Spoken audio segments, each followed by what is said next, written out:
ಸಿಂಹರಾಶಿಯವರ ಸದ್ಯದ ಗ್ರಾಚಾರ ಸ್ಥಿತಿ ನೋಡಿ. ರವಿಯು ಸ್ವಕ್ಷೇತ್ರವಾದ ಸಿಂಹದಲ್ಲಿದ್ದಾನೆ. ಕುಜ ಶತ್ರು ಕ್ಷೇತ್ರವಾದ ಕನ್ಯದಲ್ಲಿದ್ದು ಸೆಪ್ಟೆಂಬರ್ 13 ನಂತರ ತುಲಾ ರಾಶಿಗೆ ಬರಲಿದ್ದಾನೆ.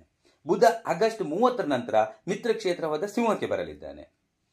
ಗುರು ಮಿಥುನದಲ್ಲಿ, ಶುಕ್ರ ಶತ್ರು ಕ್ಷೇತ್ರವಾದ ಕಟಕದಲ್ಲಿ, ವಕ್ರ ಶನಿ ಮೀನದಲ್ಲಿ, ರಾಹು ಮಿತ್ರ ಕ್ಷೇತ್ರವಾದ ಕುಂಭದಲ್ಲಿ ಮತ್ತು ಕೇತು ಶತ್ರು ಕ್ಷೇತ್ರವಾದ ಕಟಕದಲ್ಲಿ ಸಂಚರಿಸುತ್ತಿದ್ದಾರೆ. ಸದ್ಯದ ಫಲಾಫಲ ತಿಳ್ಕೊಳ್ಳುವ. ನೋಡಿ, ನಿಮಗೆ ನಷ್ಟಗಳು, ಖರ್ಚು, ಕಷ್ಟಕರ ಪ್ರಯಾಣ, ಸ್ಥಾನಹಾನಿ, ಮಾನಹಾನಿ, ಹೃದಯದಲ್ಲಿ ಸಂಕಟ, ಶಿರೋಬಾಧೆ ಅಲ್ಲದೆ ಬಿಪಿ, ಉಷ್ಣಾಂಶಾದಿಗಳು ಅಧಿಕವಾಗಲಿವೆ. ಮನೆಯಲ್ಲಿ ಆಪ್ತೇಷ್ಟರು ಮಾನಸಿಕ ಕಷ್ಟಗಳನ್ನು ಅನುಭವಿಸಬೇಕಾಗುತ್ತದೆ.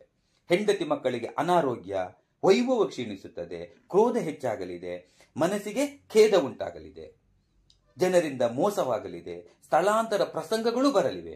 ಹಾಗೆಯೇ ಅಶುಭ ವಾತಾವರಣ, ಅಶಾಂತಿ, ಅಸಹನೆ, ಮತ್ಸರಾದಿಗಳು ಮನಸ್ಸಿಗೆ ತುಂಬಲಿವೆ.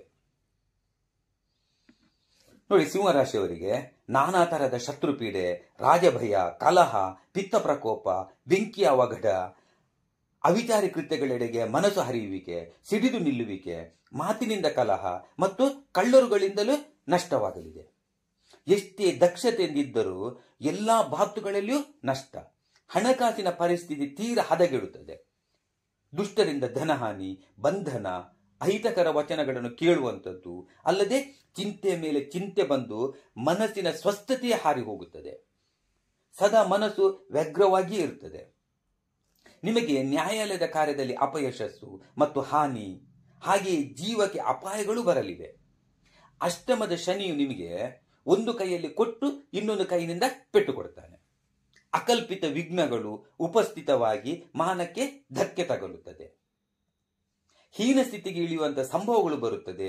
ಸ್ವಜನರೂ ಶತ್ರುಗಳಾಗುತ್ತಾರೆ.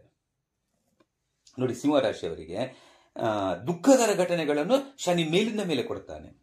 ಜೀವನದ ಪರಿಸ್ಥಿತಿ ಹದಗೆಡುತ್ತದೆ. ನಿಮಗೆ ಪತ್ನಿ ಪುತ್ರಾದಿಗಳಿಂದ ಅಗಲುವಿಕೆ, ಪರಸ್ಥಳವಾಸ, ಮೃತ್ಯು ಭಯ, ಇಲ್ಲ ಸಲ್ಲದ ತಕರಾರುಗಳನ್ನು ನೀಡಲಿದ್ದಾನೆ. ರಾಹುಕೇತುಗಳು ಶೋಕ, ರೋಗ, ದುಃಖಕರ ಘಟನೆಗಳನ್ನು, ದಾರಿದ್ರ್ಯತೆ, ಮಾಟಾದಿಗಳಿಂದಲೂ ತೊಂದರೆ, ನೀಚ ಜನರ ಸಹವಾಸ, ಅಶುಭ ವಾರ್ತೆಗಳು, ಹಿಂಸಾ ಪ್ರವೃತ್ತಿ, ಜೀವನದಲ್ಲಿ ಜಿಗುಪ್ಸೆಗಳನ್ನು ನೀಡಲಿದ್ದಾನೆ. ಆದರೆ ಗುರು ನಿಮಗೆ ಡಿಸೆಂಬರ್ 4 ನಂತರ ಮತ್ತೆ ಕೈ ಹಿಡಿದು ಸ್ಥಾನ ಲಾಭ, ಸರ್ವ ರೀತಿಯಲ್ಲೂ ಶುಭ, ಆರೋಗ್ಯಾಭಿವೃದ್ಧಿ, ಸರ್ವ ಜನರ ಸ್ನೇಹ, ಮನೆಯಲ್ಲೂ ನೆಮ್ಮದಿ, ಸೌಖ್ಯ, ಸಮಾಜದಲ್ಲಿ ಗೌರವ, ಸನ್ಮಾನ, ಉನ್ನತ ಪದವಿ ನೀಡಲಿದ್ದಾನೆ.